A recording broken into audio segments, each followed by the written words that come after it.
ANF का Karachi port के international container terminal पर छापा। मुत्तहदा अरब अमारात जाने वाले कंटेनर से 2,40,000 नशावर गोलियां बरामद कर ली गई हैं। गोलियों का वजन 55 किलो 790 ग्राम है। तर्जुमान एएनएफ की जानिब से बताया जा रहा है मुल्जिमान के खिलाफ इंसदादे मुनशियात एक्ट के तहत मुकदमा भी दर्ज कर लिया गया है। एएनएफ का कराची पोर्ट के इंटरनेशनल कंटेनर टर्मिनल पर छापा और ये बताया जा रहा है कि यूएई जाने वाले 2,40,000 नशावर गोलियां बरामद कर ली गई हैं।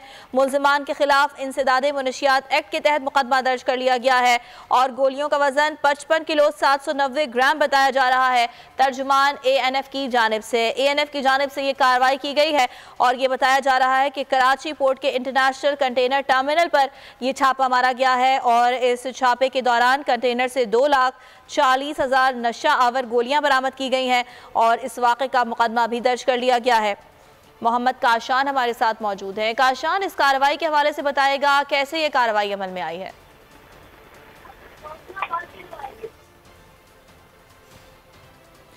काशान, अगर आप हमें सुन सकते हैं तो एएनएफ की इस कार्रवाई के हवाले से बताइएगा। जी बिल्कुल, देखिए एएनएफ की Karachi port Pakistan international container terminal पर कार्रवाई हुई है। मुत्तहदा अरब अमारात जाने वाले कंटेनर से 24,000 जो है नशावर गोलियां बरामद कर ली हैं, जबकि तर्जुमान एएनएफ का बताना है कि मजमूई वजन जो है 55 किलो जबकि 790 ग्राम है। इसके अलावा तर्जुमान की जानिब से बताया गया है कि मुल्जिमान के खिलाफ इंसदादे मुनशियात एक्ट के तहत मुकदमा भी दर्ज कर लिया गया है और एएनएफ हुक्काम की जानिब से मज़ीद तफ्तीश जो है जारी है। जी ठीक है काशान, आपने तफसीलात बताई, बहुत शुक्रिया आपका। अगर आपको ये वीडियो पसंद आई तो लाइक पर क्लिक करें।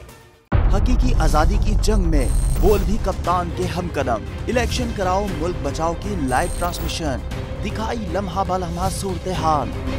रील और रेटिंग में भी बोल न्यूज रहा नंबर 1।